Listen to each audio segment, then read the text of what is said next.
Now, Gena Heraty, you took a hard life on. I don't think I took a hard life on, in fairness. Well, from the west of Ireland it looks very tough. You're out in Haiti. Out in Haiti, yeah. I was there now since 93, June of 93. And how did you happen to get out there? Do you want the long version or the short version? I want the long version. I think, growing up, going to school, delivering the Far East, delivering the Outlook magazines, I always thought there's something more I could do with my life. That was like back in national school, I thought maybe I could do something. And so I started getting interested, and I grew up with the belief that there was a God, and I said, well, if there's a God now, God might be able to find me a job somewhere. So I started my prayer, and it was a prayer, through secondary school and through university was, God, can you find me a job somewhere? And in my mind I thought it would be somewhere not close to Westport. So I went off to Limerick, did my degree in business, not because I was interested in business, but because I didn't know what else to do with myself. And then I joined an organisation in Dublin that placed lay people, in developing countries. Because back then I thought you had to be an nun or a priest to do that kind of work. So I was in Viatori's Christie, and they suggested that you should do voluntary work in Ireland first to see if you're suited to that kind of a life. So I worked in Dublin Simon, and while I was in Dublin Simon, I met an Offaly lad called Leo with me, and he said to me, I have a brother in an orphanage in Haiti, would you be interested in going there? I said, I'll go anywhere. Didn't know the first thing about Haiti. One of the girls was home on holidays, Noel Maloney from Limerick. She was working in Haiti beforehand. I met up with her in Dublin, and she said, we have an orphanage. She said, we're going to open a home for children with disabilities. She said, will you help me? And I said, no problem. I said, except I don't know the first thing about kids with disabilities. She said, if you're able to do it in Simon, work in Simon, you'll be able to. And off I went, and there I am, and never looked back.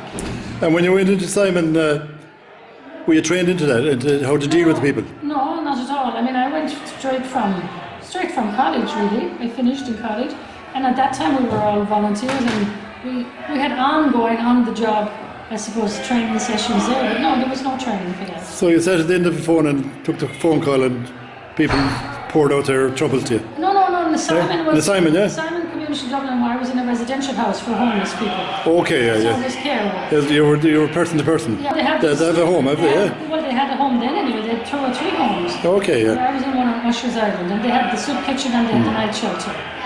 So you went to school here locally in Kennedy, was it? Kennedy, yeah. And who was your teacher there that time? Mrs. Tony, God rest her, yeah. the teacher, and Francis Hughes. They were my 2 teachers, and they were great. And Francis is here tonight? Francis is a great supporter. A great supporter, yeah.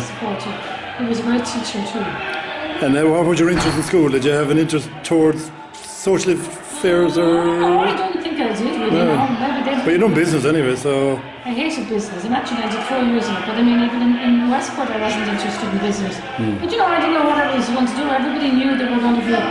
They were going to be doctors, they were going to be nurses, they were going to be teachers. I knew I didn't want to be any of them, so... But it was good because the degree had a lot of management in it and a lot of organisation skills, and I kind of do a lot of that now. Well, it was a help to you when you get down to doing what you're doing in the end, at the end of the day. Yeah. Like, as usual, education doesn't no harm to anybody. So when you arrived out in Haiti, what was it like? I remember the first weeks now were difficult. It was very difficult. Different, completely different. You don't have a word. You think you have some French from your secondary school French, but you haven't really, because the language there is Creole. Everybody speaks Creole. French and Creole are the 2 official languages. So I thought I had a little bit of French until I went out there and nobody knew what I was saying. I didn't know what they were saying.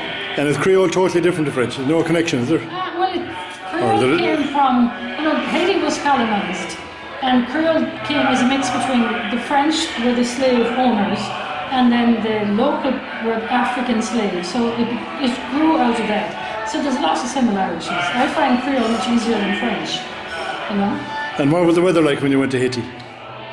My first day going up the mountain, I was in the back of a black pickup truck with all my bag. I had 2 bags or 1 bag.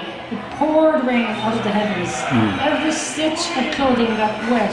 And it was misty up at the top because we're over 5,000 feet up.